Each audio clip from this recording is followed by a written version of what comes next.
Hello students, welcome to our channel solution pharmacy. तो जैसा आप जानते हैं हम लोग मेडिसिनल केमिस्ट्री का यूनिट 2 कर रहे हैं। हमारा अगला और आखिरी टॉपिक है मिसलेनियस एजेंट्स। इसमें हमारे सिलेबस में पहला ड्रग है पायरीमिथामिन। ये देखिए आप पायरीमिथामिन का स्ट्रक्चर, इसमें 2,4 डाईअमीनो है, 2,4 दो बार अमीनो डाईअमीनो, 5 पैरा क्लोरोफिनाइल, ये 5th पोजीशन, इस पे क्लोरोफिनाइल और क्लोरो लगा है पैरा पोजीशन पर, 6 इथाइल, 6 पर इथाइल लगा है। और ये जो रिंग है हमारी, दैट रिंग इज ऑफ पायरीमिड। ये ड्रग जो है ये एक सिंथेटिक डेरिवेटिव है इथाइल पायरीमिडीन का। इसका कलर व्हाइट क्रिस्टलाइन होता है, कलरलेस होता है, इनसॉल्युबल इन वाटर और सॉल्युबल इन अल्कोहल होता है। ये ड्रग जो है ये एक फोलिक एसिड के रीजनरेशन को, मतलब पुनर्निर्माण को, फिर से बनने को इंटरफेयर कर देता है। और साथ ही साथ में डाईहाइड्रोफोलेट रिडक्टेज नाम का जो एंजाइम है उसको भी इनहिबिट कर देता है। ये डाईहाइड्रोफोलेट रिडक्टेज वही एंजाइम है जो पैरासाइट्स के रिप्रोडक्शन में हेल्प करता था। अब पैरासाइट्स के रिप्रोडक्शन के लिए जो एंजाइम रिक्वायर्ड था वो अवेलेबल नहीं है। जब वो अवेलेबल नहीं है तो रिप्रोडक्शन नहीं हो पाएगा, और रिप्रोडक्शन नहीं हो पाएगा तो एंजाइम जो भी हमारा जो पैरासाइट्स है वो ग्रो नहीं होगा, उसकी डेथ हो जाएगी। ये ड्रग जीआईटी से एब्जॉर्ब होता है, लीवर से मेटाबोलाइज बाय ग्लूकोर्निडेशन प्रोसेस। ये ड्रग जो है ये फोलिक एसिड के रिडक्शन को, फोलिक एसिड के कम होने को भी इनहिबिट कर देता है, और साथ ही साथ में डाईहाइड्रोफोलेट जो एंजाइम है उसके भी साथ इंटरफेयर कर जाता है। ये यूज होता है मलेरिया को सप्रेस करने, दबाने के लिए। के एडवर्स इफेक्ट्स हैं sore slip, chest pain, skin rashes, sore throat, cough, fever etcetera. और ये एक बहुत अच्छा पोटेंट एंटी मलेरियल ड्रग है जो कि इनहिबिट करता है डाईहाइड्रोफोलेट रिडक्टेज को।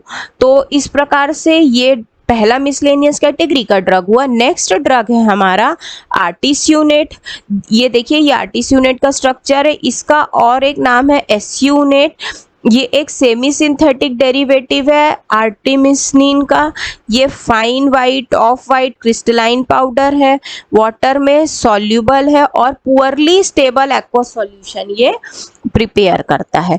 इसका जो मैकेनिज्म है वो इस प्रकार का है कि जो एंडो परऑक्साइड बॉन्ड है, यानी कि जो परऑक्साइड लिंकेज होता है उसको ये तोड़ देता है, क्लीव कर देता है, और इस रिएक्शन के टूटने से जो हमारे रेडिकल्स प्रिपेयर होते हैं, जो फ्री रेडिकल जनरेट होते हैं, वो पैरासाइट के प्रोटीन को अल्काइलेट कर देते हैं, उसमें एल्काइलेशन करवा देते हैं, और इससे पैरासाइट्स हैं उनके पास कैल्शियम ट्राइफॉस्फेट एंजाइम जो होता है वो इनहिबिट हो जाता है। और जैसे ही ट्राइफॉस्फेट एंजाइम इनहिबिट होता है, जो हमारा पैरासाइट है उसका फर्दर ग्रोथ इनहिबिट हो जाता है। ये ड्रग भी आपका जीआईटी से एब्जॉर्ब होता है, लीवर से मेटाबोलाइज होता है बाय ग्लूकोरिनेडेशन। ये भी ड्रग जो है वो मलेरिया के सप्रेशन में यूज होता है। इसके एडवर्स इफेक्ट्स में आता है dizziness, headache, abdominal pain, fever, body एक, स्वेलिंग ऑफ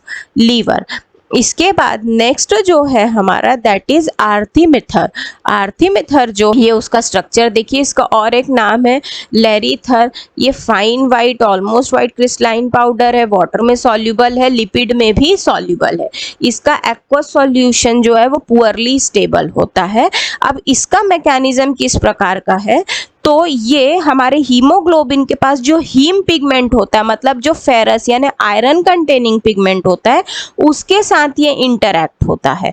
उस इंटरैक्शन के साथ में ये पैरासाइट के पास जो फूड वैक्यूल होता है उस पर जुड़ जाता है।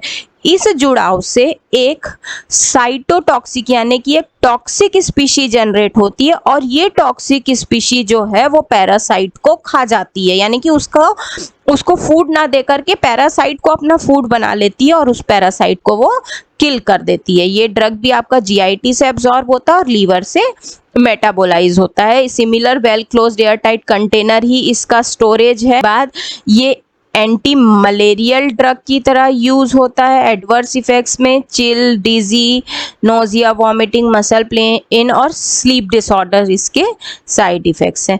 नेक्स्ट ड्रग है हमारा एटवोक्यूनोन। ये रहा, देखिए स्ट्रक्चर एटवोक्यूनोन का। ये जो ड्रग है एटवोक्यूनोन, ये fine white of white crystalline powder होता है, इनसॉल्युबल होता है वाटर में। इसका वर्किंग कैसा है, तो ये क्या करता है, जो माइटोकॉन्ड्रिया का इलेक्ट्रॉन ट्रांसपोर्ट सिस्टम है उसको ब्लॉक कर देता है। उस ब्लॉकेज से प्रोटोजोआ की रेस्पिरेटरी चेन ब्लॉक हो जाती है।